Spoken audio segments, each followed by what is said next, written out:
Mga hukom ng Korte ng Apela ng Estados Unidos para sa ikalawang sirkito, oye, oye, oye.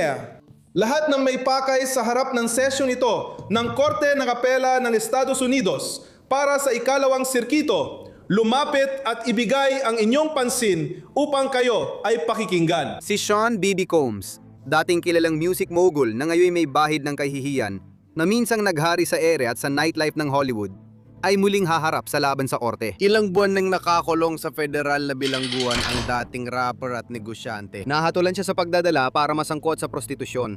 Ngunit napawalang sala sa mas mabibigat na kasong racketeering at sex trafficking. Pero sa nayon, ang malakas niyang team ng mga abogado ay dinadala ang kanyang kaso sa korte ng apela. Binabatikos ang federal na hukom na nagbigay kay Combs ng 50 buwang sentensya sa kulungan. Sasabihin ko, minsan umiinit ang mga bagay. Nakaka-insulto ang paglalarawan na yan. Gusto ko maintindihan ang ibig mong sabihin. Ang ibig kong sabihin, hindi yon ang ibig kong sabihin. Oo, meron tayong audio mula sa korte habang nagbigay ng argumento ang depensa at ang gobyerno. Ano ang magiging desisyon ng korte? Malalabas na ba si Didi sa kulungan? Welcome sa sidebar ng Law and Crime. Ako si Jesse Weber. Alam nyo namang sinusubaybayan namin ang daan-daang kaso kada taon at bawat isa ay maraming ebidensya kaya naisip namin gawin ito. Gusto naming mabigyan kayo ng tsansang imbestigahan ang ebidensya at ang kaso mismo kaya gumawa kami ng Law and Crime Plus case files. Hindi lang ito buod ng paglilitis. All-in-one case file ito na may body cam footage, mga tawag sa 911 at mga dokumento at ebidensyang di na ipresenta sa korte. Kung may case file kang gustong imbestigahan, sabihin mo lang sa comments. Susubukan namin ito. Lagi kami nagdadagdag ng bagong case file para sa inyo. Kung gusto mong makita ang case file, i-click ang link sa description o nakapin na komento para mag-sign up sa Law and Crime Plus at magsimula ng free trial ngayon. Kaya may mga grupo ng mga abogado na nagtipon na yon sa United States Court of Appeals para sa Second Circuit para magbigay ng oral arguments kung bakit si Sean Diddy Combs ay dapat o hindi dapat palayain mula sa kulungan. Mas maaga pa kaysa tagsibol ng 2028. Kung sinusubaybayan mo kami sa sidebar, alam mong tinalakay namin ng malawakan ng kasong kriminal ni Sean Diddy Combs. Sinusubaybayan namin lahat mula sabay-sabay na paghahalugog sa kanyang mga ari-arian sa LA at Miami, pagkakaaresto sa New York City, hanggang sa paglilitis sa harap ni Hukom Arun Subramaniam. Inapela ito sa Second Circuit matapos hatulan ng hurado si Combs sa 2 kaso ng pagpapabiyahe para makilahok sa prostitusyon, kaugnay sa pagkuha at pagpapabiyahe niya ng mga escort sa iba't ibang lugar. Pero napawalang sala siya sa mas mabibigat na kasong federal, gaya ng sabwatan sa racketeering at sex trafficking, gamit ang puwersa, panlilinlang o pamimili. Kaya ang pangunahing saksi ng prosekusyon, gaya ng ating natatandaan, ay ang dating kasintahan ni Combs na si Cassie Ventura na naging karelasyon niya ng 10 taon. Sinabi niya na pinilit siyang sumali sa freak-offs, mga gabi sa hotel, kung saan nagpapadala si Combs ng escort. Minsan umuho pa siya ng escort para makipagtalik kay Cassie at tumatagal ito ng ilang oras. Isa itong pamimilit at pamumuwersa na ginamit para mapagawa sa kanya ito. At sinabi ng prosekusyon na ginamit ni Combs ang droga para akitin si Cassie o pilitin si Cassie o pamuwersahin si Cassie. At pagkatapos ay may pangalawang di umano'y biktima na kinilala bilang Jane Doe na pinasali rin sa mga marathon na sex session na ito. Ayon sa depensa, may paintulot ang anumang nangyari sa pagitan ni Combs at ng mga kasintahan niya. Kaya hindi ito sex trafficking o paglabag sa Mann Act. Yun ang pagpapabiyahe para makilahok sa prostitusyon. Ayon sa Mann Act, iligal ang pagpapabiyahe ng tao sa pagitan ng mga estado o sa ibang bansa para sa prostitusyon. Sabi ng mga abogado ni Combs, hindi siya kumikita sa mga pagkikitang ito. Ginagawa lang niya ito para sa kasiyahan. Pero ang depensa talaga dito at ang layunin natin sa pag-uusap na ito, sinasabi nila na hindi makatarungan ang nangyari kay Combs, na hindi siya dapat nahatulan ng ganoon. Para sa kanila, mabigat ang hatol ni Hukom Subramanian. Ayon sa Combs, ang karaniwang sentensya para sa mga nahatulan lang sa ilalim ng Mann Act ay mga 15 buwan. Pero si Combs ay hinatulan ng 50 buwan. Ipinapahayag nila na ito na ang pinakamabigat na parusang naibigay sa isang kaso na ganito sa ilalim ng ganitong mga kalagayan. At sinasabi nila na hindi tama ang ginawa ng hukom na isinamang ebidensya, mga paratang at mga kilos na may kaugnayan sa mga kasong napawalang salana. Ginamit niya ang sex trafficking at racketeering bilang gabay sa kanyang desisyon at sentensya. Gusto kong bigyan kayo ng preview ng mga argumento ng magkabilang panig mula sa legal na dokumento, tapos iparirinig ko ang audio ng diskusyon sa korte. Dadalayin natin si Bradford Cohen, isang kilalang defense attorney, para talakayin ang mga pahayag sa korte at kunin ang kanyang prediksyon kung mapapalaya ng mas maga si Sean Diddy Combs. Sa simula ng appellate brief, sinabi ng depensa na tumanggi ang hurado sa anumang parusa para sa pamimilit sa pakikipagtalik o sabwatan dahil ipinakita ng ebidensya na wala namang ganun. Pinayagan ng hurado ang parusa sa prostitusyon, pero hindi nila inaprubahan ng sentensyang 4 na beses mas mabigat kaysa karaniwang parusa. Ang naging resulta ay isang pagbaluktot ng hustisya. Ano ang silbi ng paglilitis sa harap ng hurado kung napawalang sala ka sa pinakamabigat na mga kaso, pero ang sentensya mo ay based pa rin sa mga gawaing kinasuhan ka pero napawalang sala ka? Iyan ang pangunahing tanong sa apelang ito. Walang sagot ang gobyerno, ni hindi man lang nagkunwaring sumagot. Nag-aalok ito ng bikapan ni paniwala at sobrang technical na argumento, binabaluktot ang tala, gumagamit ng lumang batas, at hindi pinapansin ang mahalagang issue. Nalabag sa batas at mali ang ikulong ang isang tao dahil sa mga gawaing ikinaso sa kanya, pero napawalang sala siya. Nagbayad siya ng entertainer para sa sexing eksena, at siya at ang mga kasintahan niya ay gumamit ng roleplay, ilaw, kandila, costume at props. Protektado ng unang susog ang amateur na pornografya at salumat ang mga argumento ng gobyerno sa mga naunang desisyon. Sa katunayan, laganap na ngayon ang pornografya at ito ay ginagawa at kinokonsumo ng daan-daang milyong tao sa pamamagitan ng mga tanyag na website at social media. Dapat palayain si Combs at baliktarin ng hatol o ibalik ang kaso sa mas mababang hukuman para muling paghatol. Maraming opsyon dito.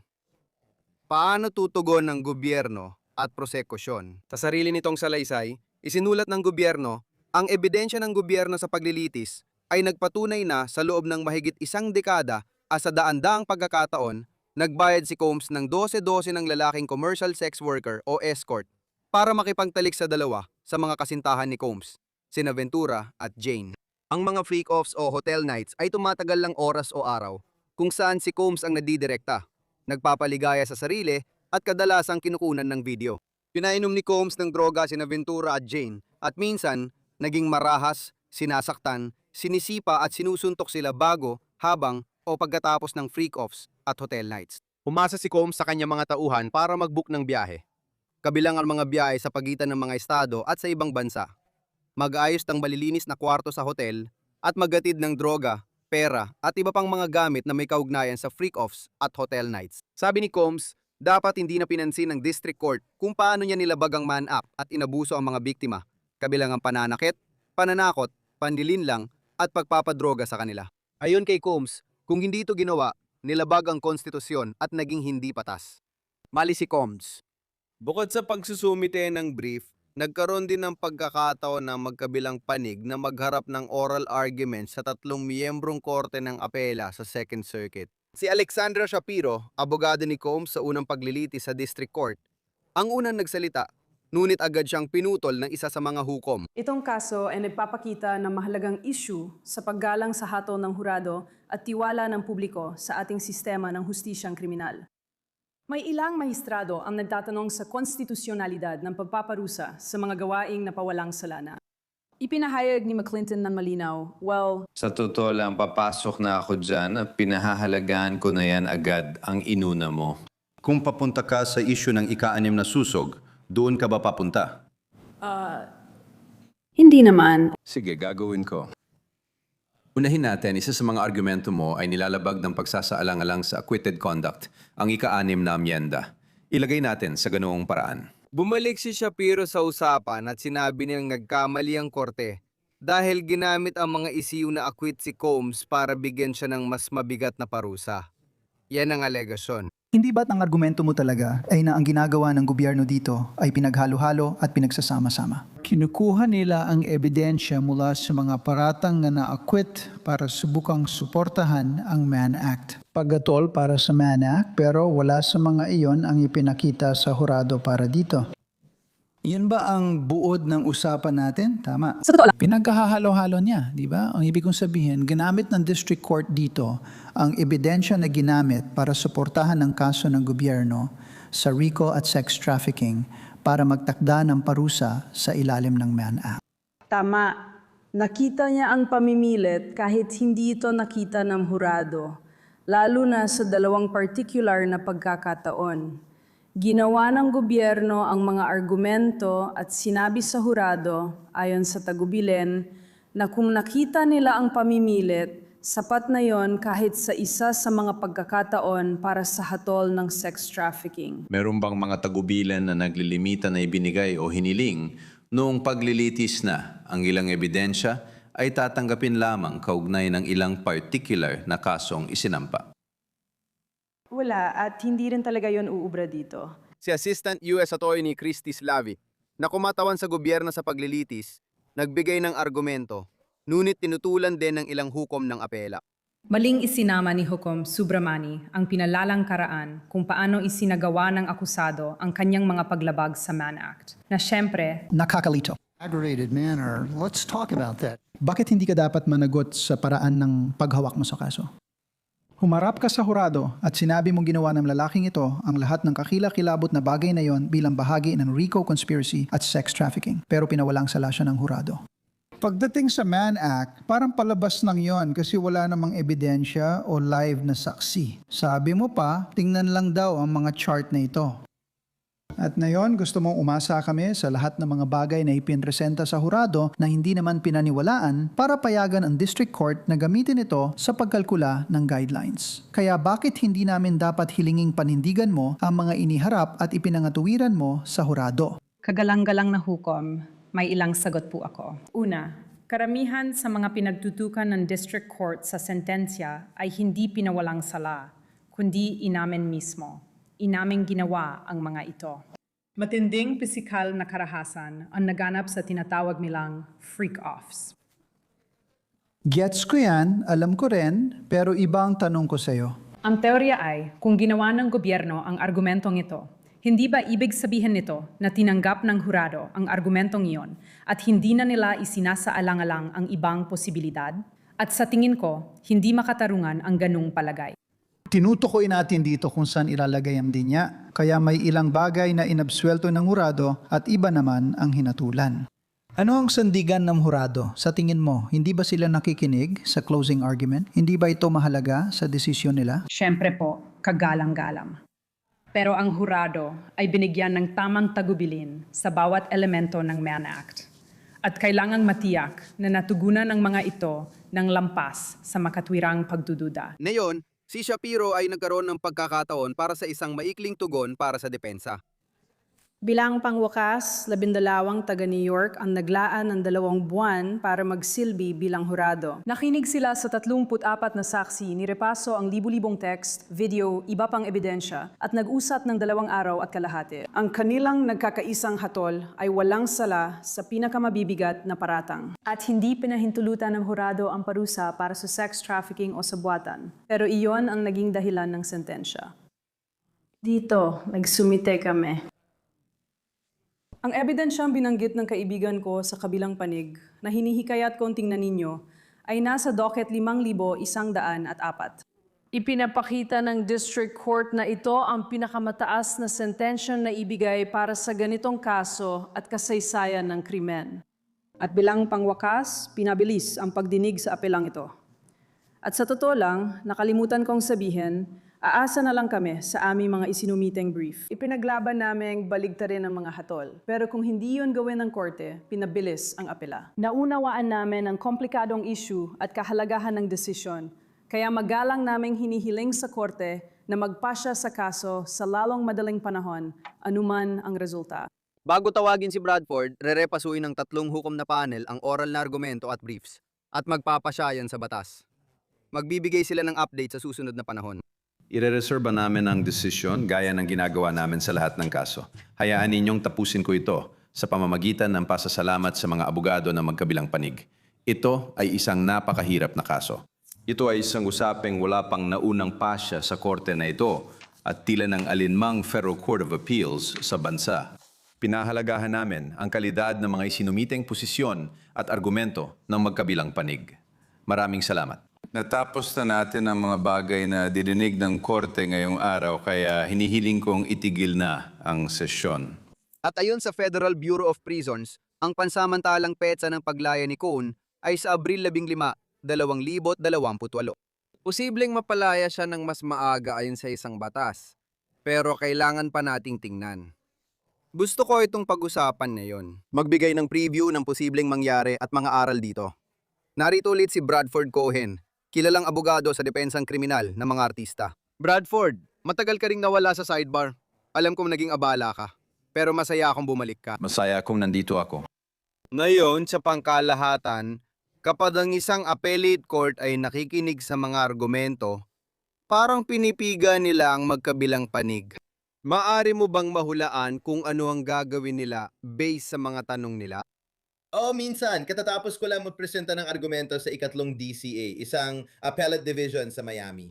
At sa mga tanong nila, minsan nararamdaman mo na kahit na pinipiga nila ang magkabilang panig, malalaman mo ang mga pangunahing hadlang nila sa pagtatanong, kaya magtatanong sila sa magkabilang panig tungkol sa iba't ibang issue. Pero sa kabuuan, makikita mo kung saan sila nakatutok. Nakatuon sila, halimbawa, kung ito ba ay isang illegal na paghahalugog or kung anuman, kailan nangyari ang pag-aresto, kailan ito nangyari. Paano nila nalaman na hindi na sila pwedeng umalis?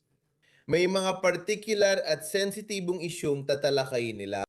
Maari mong hulaan kung saan sila papanig, pero hindi mo talaga alam ang kalalabasan. Minsan nakala mo dito sila papanig, pero bigla ka mabibigla sa desisyong hindi mo inaasahan. Pero kadalasan, may mga palatandaan naman. Kaya Bradford, gusto kong pag-usapan ngayon kung paano piniga ng mga hukom ang depensa at tandaan ng pangunahing tema na ito ang kanilang pangunahing argumento. Bukang hindi tama ang paggamit ni Hukom Subramaniam ng ebidensya o kilos na may kaugnayan sa mga kasong napawalang sala, sex trafficking at racketeering conspiracy. Sa pagsusuri niya kung anong sentensya ang nararapat sa mga kaso ng man-up, tingin ko isa sa mga paraan ng pagpiga sa depensa ay ang pagtukoy sa hangganan nito. Ano ang dapat o hindi dapat isaalang-alang ng hukom?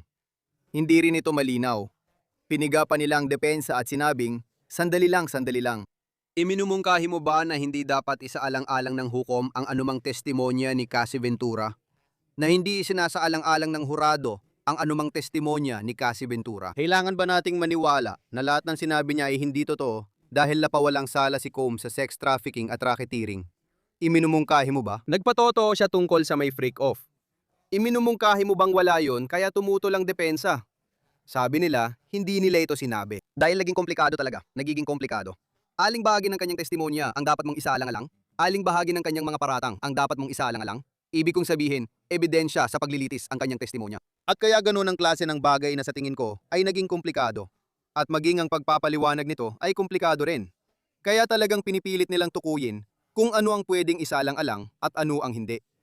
At hindi ito ganoon kasimple.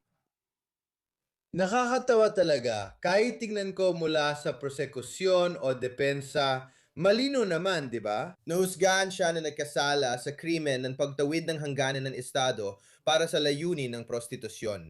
Kaya anong testimonya ang papayagan na magsuporta sa krimeng yon? At anong testimonya naman ang hindi papayagan dahil hindi nito sinusuportahan ang krimen? Yan ay labis na lang, yan ang mga ibang bagay na pinag-uusapan na tungkol lang sa masamang ugali o masamang ebidensya. Ang mga bagay na napawalang sala na siya ay hindi dapat payagan na isama.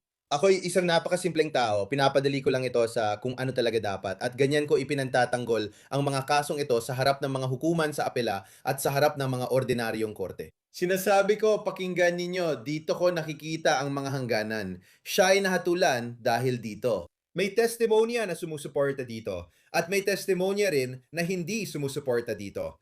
Kung siya man ay inabuso ng pisikal o hindi, kung may nangyaring sex trafficking o wala, lahat ng iba pang bagay na wala namang kinalaman dito, aalisin ko sa argumento. Kaya, nang si Hukom Subramaniam, nang nagdesisyon siya, hindi niya nilinaw ang hangganan. Parang hindi niya sinabi na, uy, iba na to, hindi ko na isasama, labas na yan sa usapan. Ito ang mga bagay na isasaalang-alang ko at ang dahilan kung bakit. Inaalis nito ang mga desisyon ng appellate courts. Dahil na yon, ipinapaliwanag ko na sa lahat kung ano ang ginamit ko at kung bakit ko ito ginamit. Kaya ang kontra-argumento dyan ay ganito, at pagkatapos ay pag-uusapan ko kung ano ang sinabi ng mga hukom. Ang kontra-argumento mula sa gobyerno ay parang, Sinabi nila ulit, ano bang sinasabi mo? Ang District Court dapat sana ay pumikit na lang ang hukom sa kung paano isinagawa ang mga paglabag sa Mann Act na ito. May antas ng matinding paglabag, marami. May mga aspeto nito na naging mabigat sa desisyon. Oo, naging bahagi ito sa mga kasong sex trafficking, naging bahagi rin ito sa sabwatan sa racketeering. Pero nagkakapatong-patong din ito. At may papel din ito at isa ring salik sa Mann Act. Tama? Lagi kong sinasabi na gustong-gusto ng gobyerno gawin ito. 'Di ba? Gusto nila maghanap ng masasamang gawain na maaari nilang iugnay sa sentensya at iba pang bagay. May particular na desisyon ng korte na nagsasabing hindi isinasama sa pagpapataw ng sentensya ang mga gawaing ipinawalang sala. Kaya oo, madalas kailang ipikit ng mga hukom ang mata sa ilang detalye na narinig nila sa paglilitis, kung saan napawalang sala ang isang tao. Sa paghatol, hindi pwedeng magbulag-bulagan ng hukom at sabihing, hindi ko narinig yon. Palaging isinasama ang lahat. Kung sasabihin man ng hukom ng malakas o hindi, dun sila nagkakaiba. Kapag sinabi ng hukom na, isinasaalang-alang ko ito, dun sila nagkakamali. Ang matatalinong hukom, hindi nila sinasabi yon. Diretso na lang silang nabibigyan ng 5 taong sentensya. At ang problema, hindi bumalik ang hurado dala ang kanilang hatol at sinabing, ito ang isinasaalang-alang namin. Ito ang hindi namin isinasaalang-alang. Pinaniniwalaan namin ito, hindi namin pinaniniwalaan ito. Kaya lalong nagiging komplikado ang lahat. Para sa korte na nakikinig ngayon sa apilang ito, at makapati na rin si Hukom Subraminyan, naisip ko lang na interesante ulit. Pinag-uusapan ko lang kung paano. Hinuwestiyon ng mga hukom ang depensa na, sige. Pero maaari kang magpakita ng ebidensya ng intensyon na labagin ng Mann Act. Intensyon para sa prostitusyon. Tama.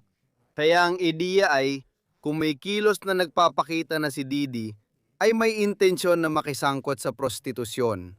At medyo sumasabay yon sa ebidensya ng pamimilit.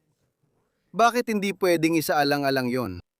Sa tingin ko, hindi dapat ganon, pero opinion ko lang. Tama ba? Sa pagbasa ko sa batas, hindi ko tining dapat itong isama. Para sa akin, tapos na ang lahat at wala na tayong magagawa. Parang sinasabi lang ng prosekusyon na nakuha na natin siya. Sa simula pa lang ng kaso, tingin ko hindi na ito naayos ng maayos. Kaya ayoko nang balikan ng dati kong hula. Nung araw na sinampahan siya ng kaso, sabi ko na babagsak lang ito sa ilalim ng Mann Act dahil hindi siya mahahatulang nagkasala sa iba pang paratang. Kasi lahat naman sila ay kasali sa mga bagay na ito. Siya mismo ang tumatawag, pati yung ibang mga babae ay tumatawag din. Ayoko nang pumasok sa mga detalye nito. Sa tingin ko, kapag ganitong kaso at Mann Act lang ang napatunayan, dun lang dapat tumingin sa may kinalaman sa Mann Act.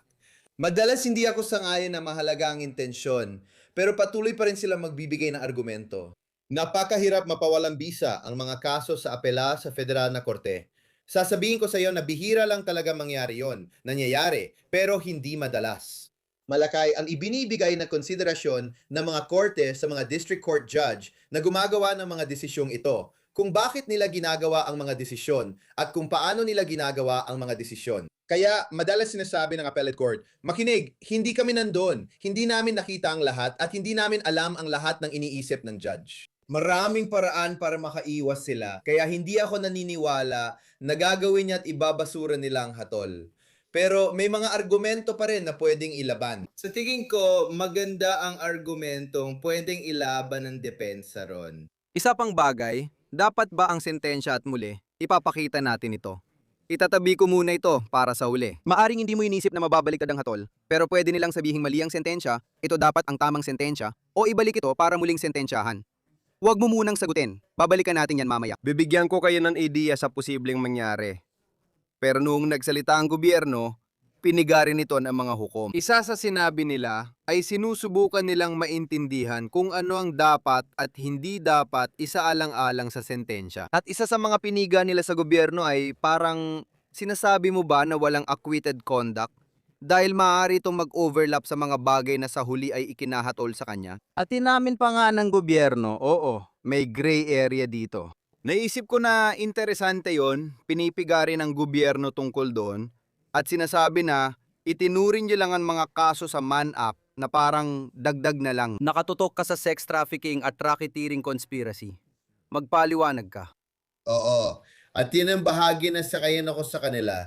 Sa tingin ko talaga, dapat may malinaw na pamantayan kung anong papasok at anong hindi. At sa tingin ko, nasa tamang posisyon ang korte na ito para talagang makabuo ng malinaw na pamantayan kung ano ang papasok at ano ang hindi papasok. Tinitingnan ng mga naunang kaso, tinitingnan ng mga kaso kung saan pinawalang bisa ang hatol dahil pinayagan nilang isama ang mga gawaing ipinawalang sala sa paghatol. Ang korteng ito ang nasa perpektong posisyon para gawin ito. Sa palagay ko ba, ay babalik at muling hahatulan sila? Bibigyan ko kayo ng prediksyon. Kung mangyari yon, napakalaking panalo niyan. Kung mangyari ito, sasabihin ng hukom sa mababang korte na hindi na niya isasama yon. Pero kahit hindi kasama, bibigyan pa rin sila ng 50 buwan. Maraming paraan para mapahamak ka rito. Hindi ko sinadyang gawing biro yon. Maraming paraan na pwedeng mangyari dito na magresulta pa rin sa parehong kalagayan niya ngayon na sa tingin ko ay pwedeng mangyari sa mababang korte. Isa sa mga tanong ay, ano ang saklaw? Halimbawa, pwede bang lampasan ng district court judge ang karaniwang sentensya para sa ganitong kaso? Tama ba? Sabi ng depensa, na yun lang daw sila nakakita ng ganitong kabigat na sentensya para sa paglabag sa man-up. Hindi ko alam kung totoo yun. Sabihin mo kung may nakita ka ng nasentensyahan ng 4 na taon. Hindi ko pa ito nakita, pati ikaw. May ganap ba talagang kapangyarihan ang district court judge na magpataw ng pinakamabigat na parusa? Lalo na kung kakaiba ang kaso, maaaring may mabibigat na mga salik na nagpapabigat. Kaya kapag tinitingnan natin ang sentensya, lagi natin itong sinusuri kung ano ang saklaw ng sentensya ayon sa batas. Tama ba? Kaya ang legal na saklaw, sabihin na natin mula 48 buwan hanggang 74 na buwan o kung ano man yon, o 24 na buwan hanggang 74 na buwan. Ano man ang legal na saklaw, maaring magpasya ang hukom ng pinakamataas o pinakamababang sentensya. Karaniwan, hindi sasabihin ng appellate court na dahil lahat ng iba na kinasuhan ng panlilinlang ay 24 na buwan lang ang sentensya, pero ikaw ay 74 na buwan ang nakuha mo. Pwede naming pawalang bisa ang pasya ng district court basta saklaw ito. Ngayon, kung lumampas ito sa saklaw na yon or bumaba sa saklaw na yon, doon na pumapasok ang mga tanong. May sapat ba silang ebidensya at sapat na mga dahilan? Meron ba silang sapat na ebidensya at sapat na dahilan? Dahil kailangan nilang magbigay ng pasalita at nakasulat na dahilan kung bakit sila lumampas o bumaba sa saklaw na yon. Dito na pumapasok ang appellate court at nagtatanong para lang ipaalam na ito ay hindi pangkaraniwan. Alam mo, hindi binibigyan ng ganito kahabang sentensya ang mga kinasuhan ng ganitong krimen, kahit pasok pa rin ito sa haba ng sentensyang pwedeng ibigay ng hukom. Sa pangkalahatan, hindi binibigyan ng ganong kahabang sentensya ang mga tao. Mahirap yung ipanalo na argumento para kumbinsihin ng appellate court na sige, ibabalik natin ito para sa muling pagpapataw ng sentensya. Paano naman yung ideya na ito ay amateur porn na protektado ng First Amendment? At mukhang yan ang sinasabi ng depensa na yun lang lahat ito. Sa tingin ko, malikain yun. Hindi ko alam kung uubra yun. Para sa akin, hindi. May ikukwento akong nakakatawang kwento. Nagkaroon ako ng kaso tungkol sa prostitusyon na sangkot ang mga tulad nila. Pati na rin ang mga umuupa ng prostitute. Pero yung akusado, yung kliyente ko, mas matalino dahil meron talaga siyang mga kontrata na pinapapirmahan niya sa mga tao pagdating nila sa pintuan at nakasaad doon na parang amateur porn lang ito. At gumana talaga yon sa kaso niya. Sa tingin ko, hindi ito uubra. Sa palagay ko, ginagamit lang yung argumentum yon sa appellate courts. Karaniwan, inaayos mo ang mga argumento mo mula sa pinakamalakas hanggang sa pinakamahina. Masasabi ko na ito ay malapit na sa pinakahinang argumento. Hindi ito magandang argumento. Isa itong argumento tungkol sa unang susob. Hindi ko nakikitang sasabihin ng appellate court na ito ay amateur porn. Sige, pag-usapan natin kung kailan pwede silang maglabas ng desisyon. Mangyayari ba yun na yun? Mangyayari ba yon sa loob ng ilang linggo? Mangyayari ba yon sa loob ng ilang buwan? Ang ibig kong sabihin, ang malaking balita ngayon ay, makakalaya ba siya mula sa kulungan na yon? Hindi naman agad mangyayari yon, tama ba? Hindi naman sigurado. Sa totoo lang, sa oras na i-record ko ito, malalaman na natin. Ibig kong sabihin ganito, kaya gawin na lang natin ito, kasi nire-record natin ito. Ganito na lang, lalaya ba siya bukas? Oo, hintayin na lang natin yon. Hindi pa palalayan si Jay ngayon o bukas. Alam mo, kapag nasa harap ka ng appellate court, at may isa pa ako nakakatawang kwento para sa'yo, may hinawakan akong kaso sa Orlando tungkol sa sentencing kung saan ang bata ay may score na 0 hanggang 6 na buwan. Ibig sabihin pwedeng probation o 6 na buwan sa kulungan ang hatol ng korte. Lumihis ang korte sa mga patakaran at binigyan siya ng 24 na buwan sa kulungan. Umapela ako. Umabot ng 20 buwan ang apela. Kaya nung bumalik ako sa harap ng hukom para muling hatulan, na-reverse na ito. Bumalik na. Pagbalik nito, halos natapos na niya ang sentensya niya. Nagsilbi na siya ng 20 sa 24 na buwan. Nung bumalik kami, parang pwede ko nang sabihin kahit ano, kasi 24 na buwan pa rin ang ibibigay ng hukom. Pero tama na ang proseso at palalayain na yung bata nun. Hindi na ganito ang sitwasyon na yon. Matagal na siyang nakakulong, kaya kahit anong dahilan, pwede na siyang palayain. Walang pagkakataon na babalik sila matapos ang isang buwan at sabihing dapat time serve lang ang sentensya. Kaya inuutusan naming palayain siya agad. Hindi pwedeng sabihin ng appellate court na palayain siya agad. Ang sasabihin nila, kung mangyari man ang ganung sitwasyon na malabong mangyari, pero kung mangyari man, sasabihin nila na i-reverse nila, ibabalik sa mababang hukuman at ire-rekomenda na dapat siyang mahatulan ng XYZ na tagal ng pagkakakulong o kaya ay ayon sa utos na ito. At pagkatapos, dadalhin ito sa harap ng hukom agad-agad sa loob ng ilang araw at muling hahatulan siya ng hukom ng sentensyang katumbas ng panahon na kanyang nabilanggo o kung anuman ang nararapat. Kaya posible ba na mangyari yon? Oo.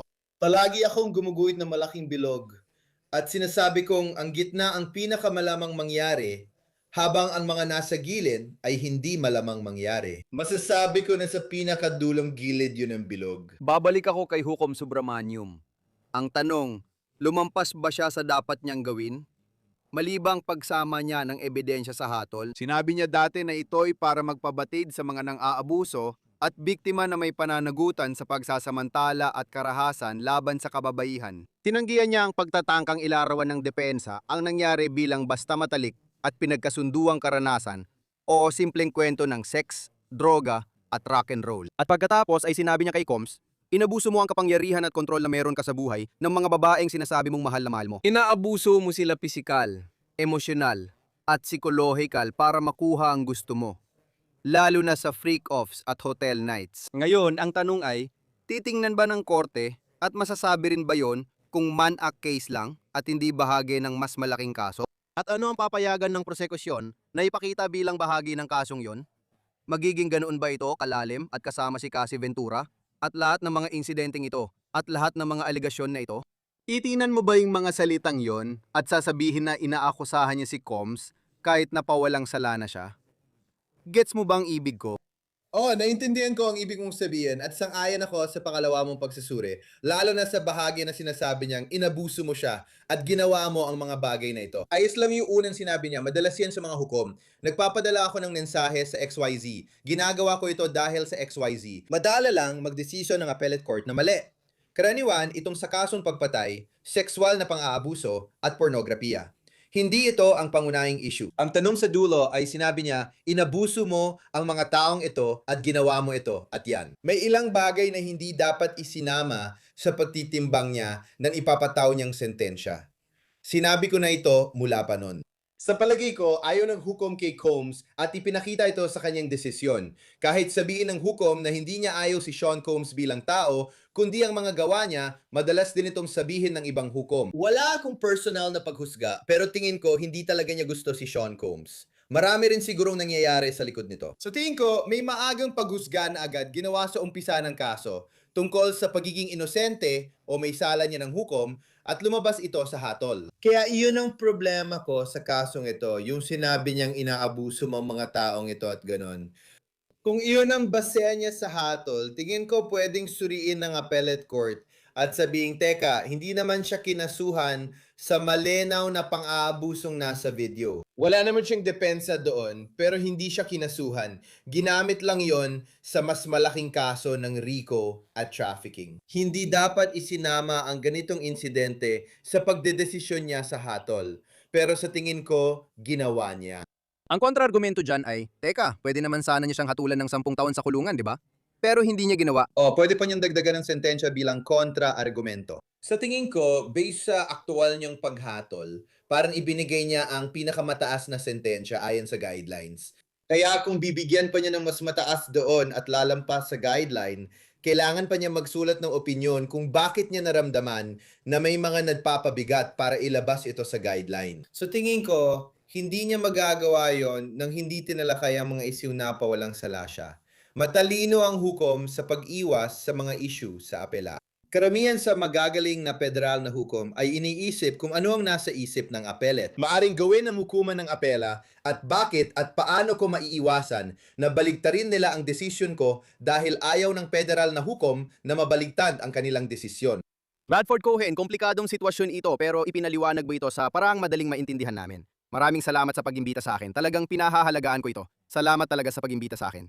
Salamat din sa pagpunta rito. Hindi ko na alam ang sinasabi ko. Magulo na ako. Nalilito na ako ngayon. Maraming salamat po sa oras ninyo, sir. Laging magandang makita kayo. Yan lang muna ang meron kami para sa inyo dito sa Sidebar, mga kaibigan.